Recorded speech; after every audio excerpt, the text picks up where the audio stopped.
He caught her wrist before she could step into the taxi, breath coming out like a question. Rain had just started. Nervous droplets ran down his sleeve. "Mira," he said, voice low, as if he could keep everything fragile with a single sound. Her shoulders went still. She looked at him like someone discovering a photograph of a life she used to have. She didn't pull away. She didn't reach for him. She blinked, and the look in her eyes was not recognition, but calculation. "Aiden," she said finally, polite and distant. "You shouldn't—" Her sentence broke off. The world around them hissed with rain and traffic, but they existed in a small, loud bubble that knew every memory between them. He could have said the ring was in his coat. He could have knelt, offered the promise he had rehearsed in airports and hotel rooms. He held himself back because he had come to find her, not force a past into the present. "Do you remember us?" The words hit the space between them like a thrown stone. She covered her face with both hands for a heartbeat, and when she lowered them, her cheeks were wet. "It wasn't you I forgot," she whispered. "It was me who changed." The confession landed with a force that should have collapsed him. Instead, he felt a new, sharper longing, something like sorrow wearing hope's clothes. She stepped into the taxi, leaving behind a tremor of rain and a silence that followed him down the street. He watched until the cab swallowed her, until her outline blurred, until she was only a name he kept saying to himself like a promise he hadn't yet made real. Then he followed. Mira had been the first person he thought of every morning for 5 years. He had built a life with the idea of coming back to her, steady, certain, with a ring that was now only a small metal silence in his pocket. He had imagined her running, the dampness of the rain matching the glow on her skin when she laughed. Instead, he found her closed, careful, as if parts of her had been locked away with keys she refused to show him. He discovered the edges of her life through friction. Brief encounters at the cafe where she worked mornings, an awkward exchange outside a grocery store, a moment of watching her through the glass of a library where she shelved books with a meticulous, distant air. She smiled at acquaintances, exchanged small talk, but never once let him cross the threshold into ordinary, unguarded conversation. On the third day, he saw her friend, Nora, emerging from a salon, hair wrapped in a towel and worry in her steps. Aiden stood in place until she noticed him and then stopped like someone caught in a doorway. Nora's eyes flicked to Mira, then back. "You shouldn't pester her," she said without preamble. "She's been through a lot." "What happened?" he asked. Nora hesitated. "You really don't know?" Aiden thought he did. He thought he knew the outline of every choice she had made, every argument they had slept through and then forgiven. But Nora's silence told him that the truth was deeper than memory. "Tell me," he said simply. Nora looked like she was choosing words off a crowded shelf.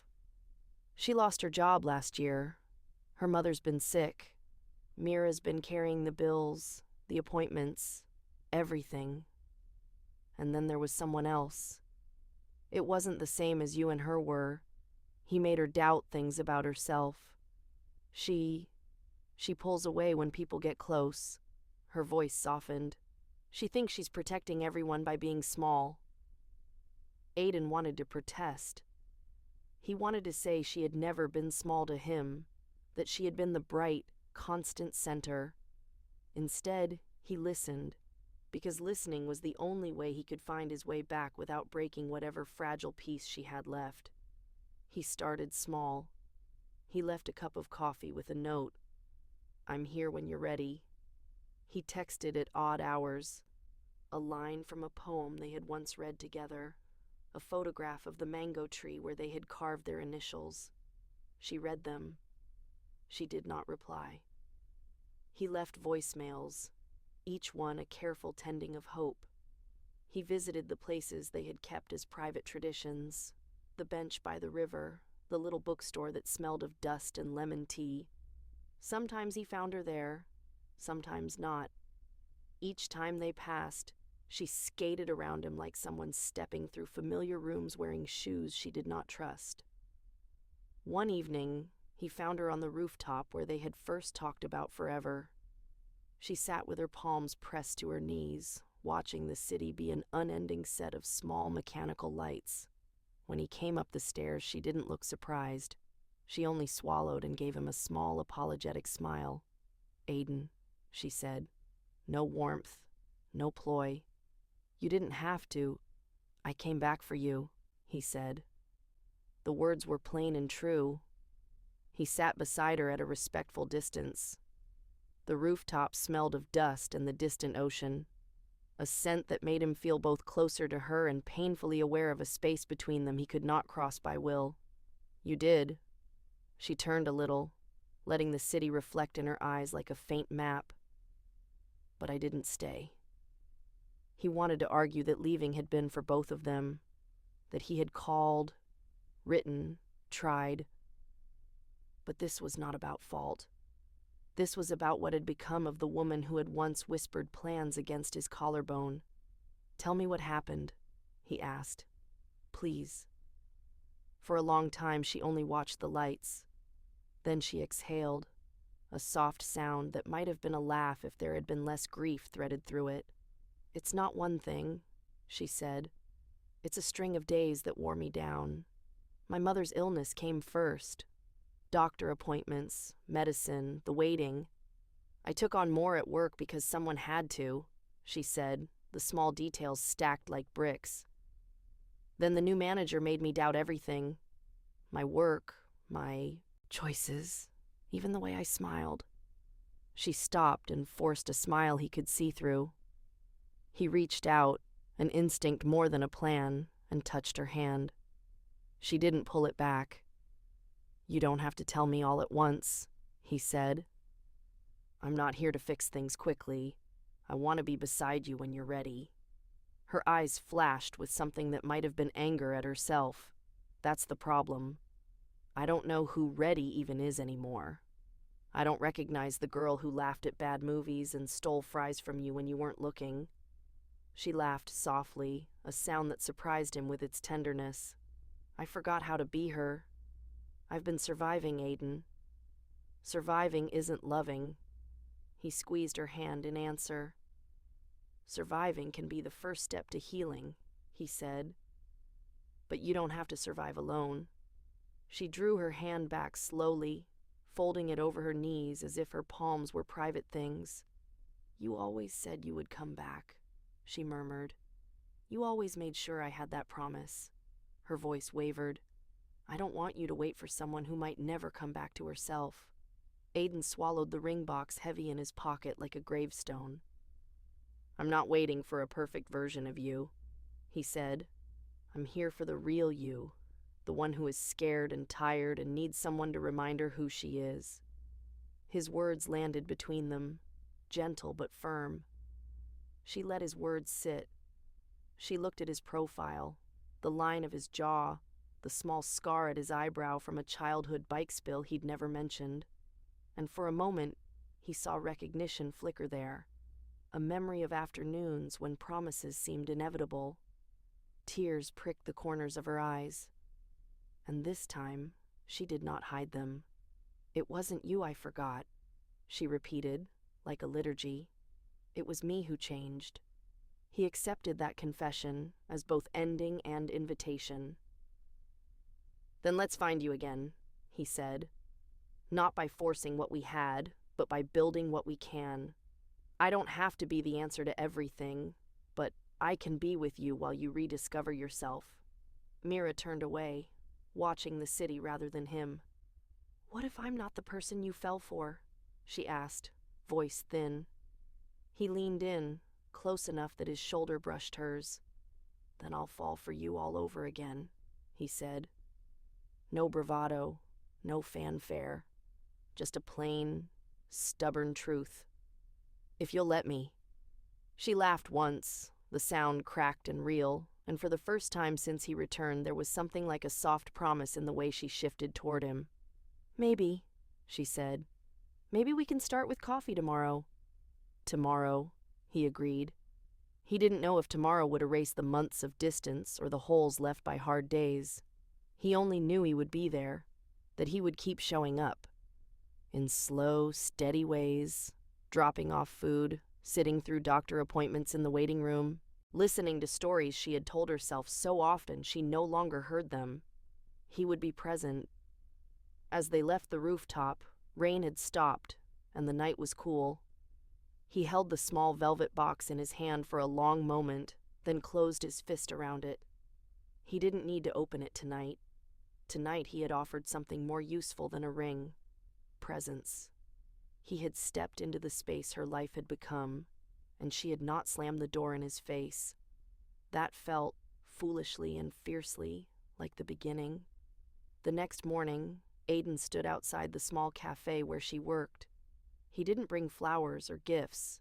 He brought himself, hands in his pockets so she wouldn't see them tremble.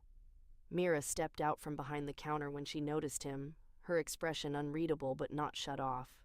"You're early," she said. "You're worth showing up early for," he replied, gently, so she wouldn't feel cornered. Mira hesitated before nodding toward a small table in the corner. "I have 10 minutes before my break. Sit?" He followed her, watching the way she moved, careful, deliberate, as if every step required approval from some quiet, unforgiving voice in her head. She sat across from him, tucking a loose strand of hair behind her ear. "What do you want?" she asked quietly. "To see you," he said. "To understand you. To just be here." Her gaze fell to the table. "I don't know how to be seen anymore. I don't know how to let someone care." "Then I'll learn your pace," he said. She met his eyes, and for a second, something warm flickered there, something that looked like the girl he used to know. But then it faded. "You didn't see me when everything fell apart," she whispered. "You weren't here when I needed someone the most." He absorbed the sting without flinching. "You're right," he said, "but I'm here now. Not hoping to erase the past. Just hoping you'll let me in again." Mira inhaled through her nose slowly. "Don't make promises you can't keep." "I haven't broken one yet," he said. "I came back, didn't I?" Her jaw tightened for a moment, not in bitterness, but in the ache of someone wanting to believe something impossible. "People change," she said. "So do reasons to stay," he answered. She opened her mouth to respond, but her manager called her name. Mira rose, gripping the edge of the table for steadiness. "I don't know what you're expecting from me." "Nothing," Aiden said honestly. "Just coffee tomorrow, too?" Her lips curved in the smallest, most fragile smile. "Maybe." He held on to that maybe.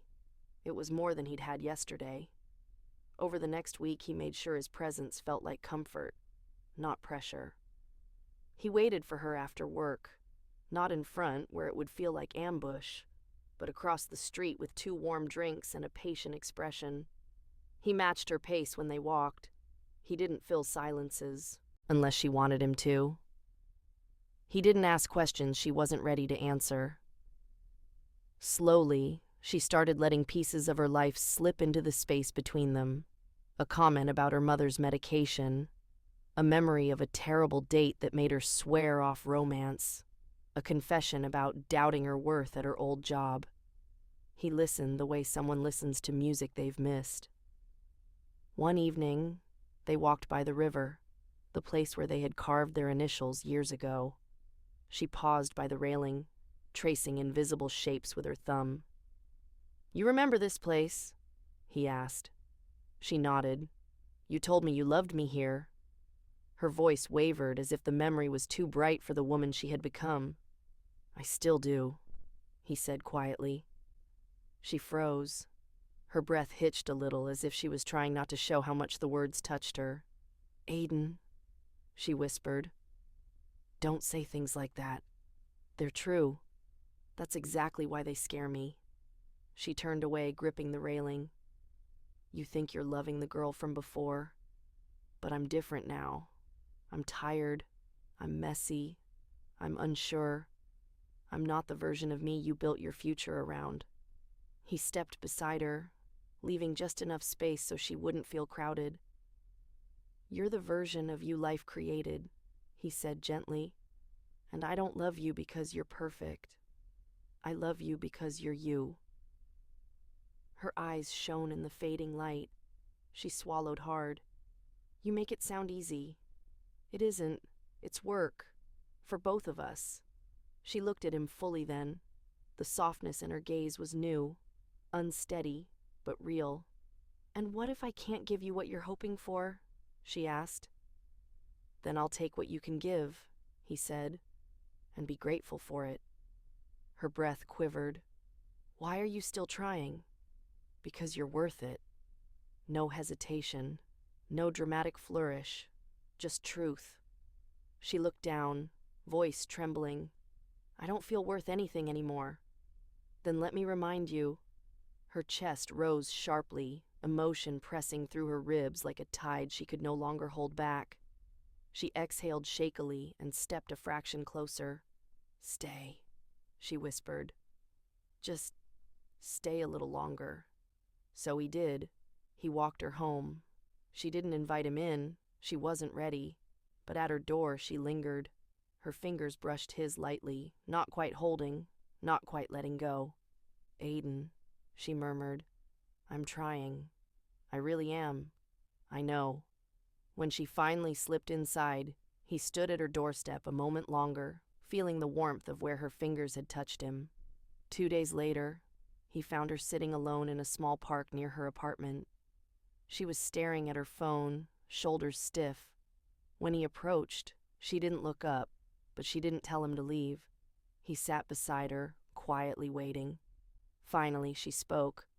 My mom has to stay at the clinic overnight. Funds are low. I'm trying not to fall apart. Her voice cracked at the last word. He didn't speak. He placed his hand gently on hers, letting her decide what to do. She didn't pull away. Her fingers curled around his, slow and unsure, but present. I hate that I can't fix everything, she whispered. You don't have to fix everything alone. She blinked up at him, tears gathering. You always make things sound possible. Because we're in it together now. Her lips parted, breath trembling. Together, she repeated softly, almost disbelievingly. He nodded and brushed a tear from her cheek with the back of his knuckles. She leaned into the touch, instinctively, unconsciously, and when she realized it, she let out a soft, broken sound. Aiden, she murmured. I'm scared. So am I, he admitted. But I'd rather be scared with you than live without you. Her breath faltered, and she reached up, touching his jaw with trembling fingers, her first initiated contact since he returned. She wiped a stray raindrop from his cheek, though the sky was dry. I'm not the old Mira, she whispered. You don't have to be. I'm falling for who you are right now. She swallowed, eyes burning. Why does that make my heart hurt? Because healing stings before it settles. Her lips parted, but before she could speak, her phone buzzed.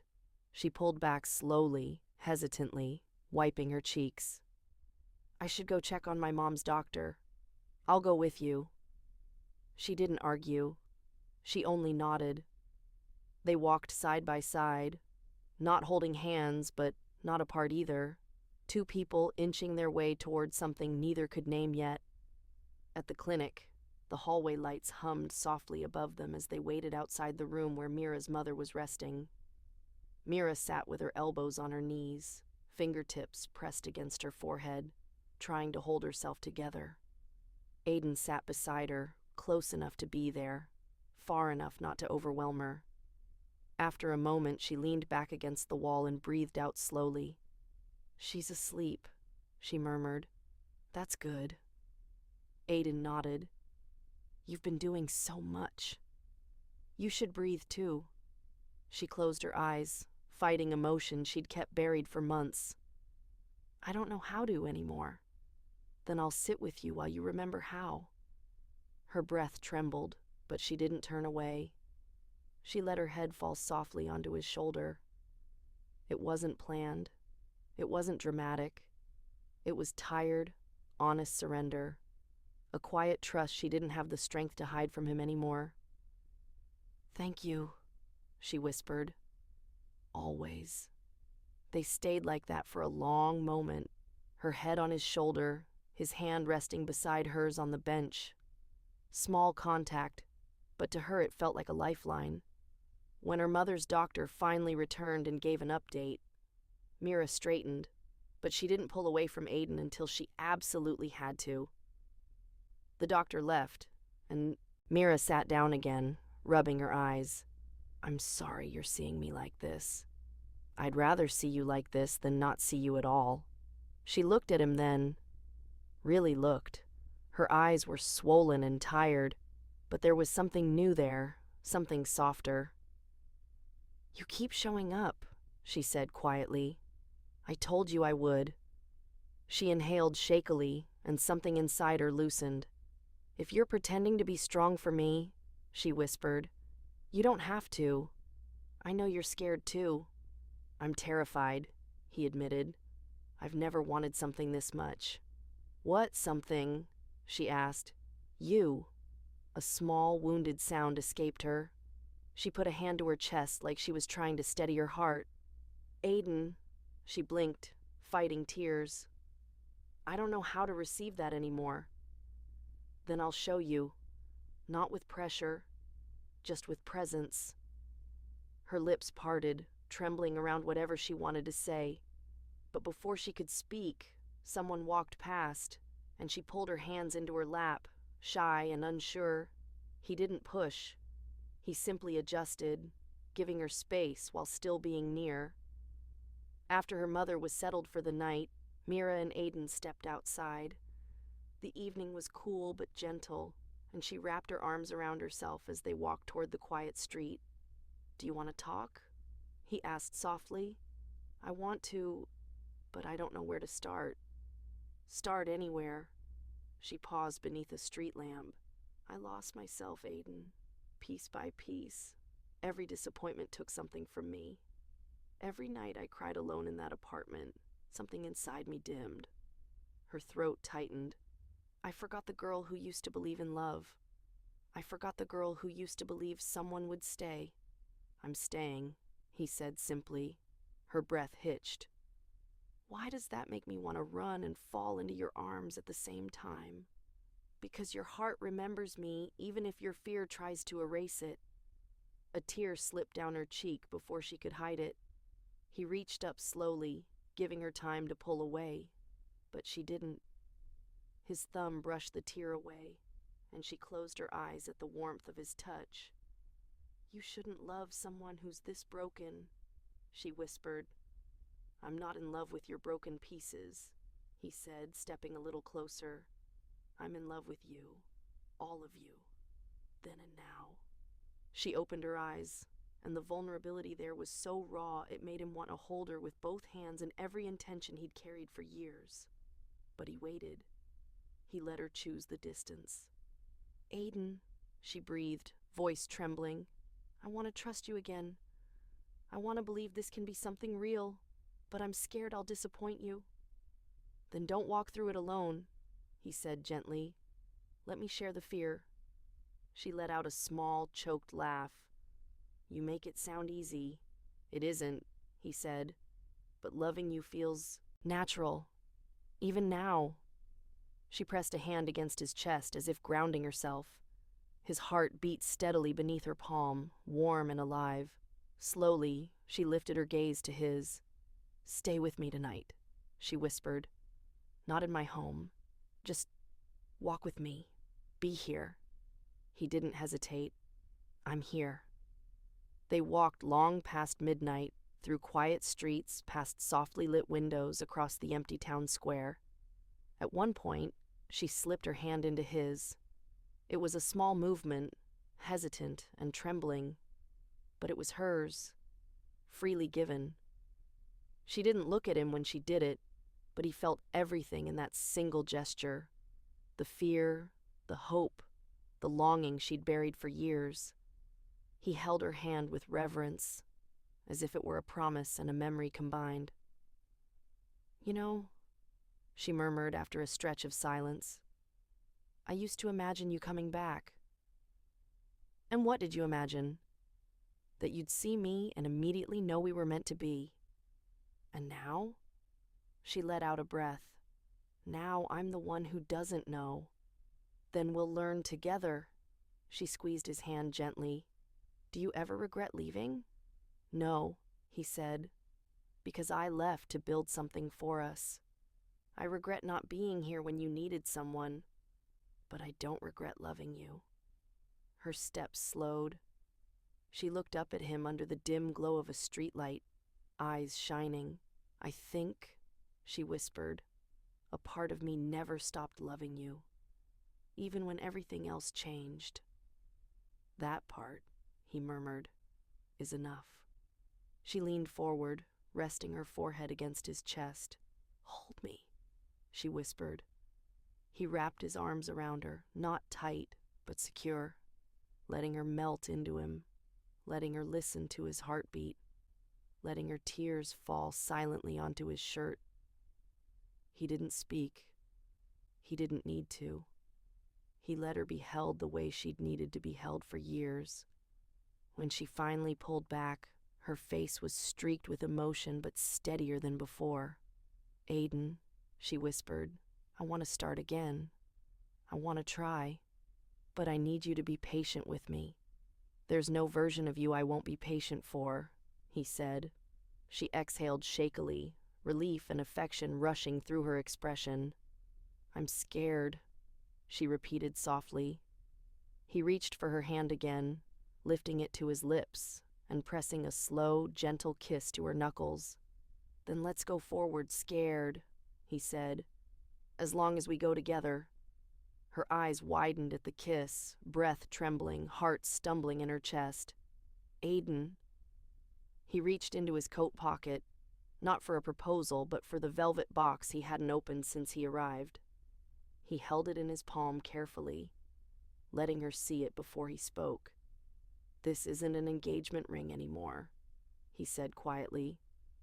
"It's a promise that I won't leave when things get hard. A promise that I'll walk with you, not ahead of you. A promise that will grow at your pace." She stared at the box like it was a fragile, impossible dream. "You're giving it to me?" she whispered. "If you'll take it." Her hands shook as she lifted the lid. Inside was a simple, beautiful band he had chosen years ago. She traced it with her fingertip before looking back at him, eyes shimmering with something soft and hopeful. "Aiden," she whispered, voice breaking, "I don't deserve this." He cupped her cheek. "You deserve love. You deserve softness. You deserve someone who stays." Her breath caught. A single tear fell. Then, "Stay." He slid the ring gently onto her finger, not as an ending, but a beginning. She watched the band settle against her skin, then looked up at him with a fragile smile that carried both fear and blooming warmth. She stepped into his arms, her hands around his waist, face pressed against his chest. "Thank you for finding me again," she whispered. He kissed the top of her head. "Thank you for letting me." They stood like that under the quiet night sky, the world hushed around them. For the first time in years, she felt like she wasn't disappearing. And for the first time since he left, he felt like he had come home. As they walked back toward her apartment, fingers intertwined, she leaned her head on his shoulder and whispered, "If anyone is watching this story, tell them to like, comment, and subscribe. Maybe someone out there needs to believe love can find them again." He laughed softly, brushing his cheek against her hair. "They'll listen. And maybe," she whispered, "we'll give them a part 2 someday." Maybe, he said, our story is just beginning. And together, step by gentle step, they disappeared into the soft glow of the night, two hearts learning to love again.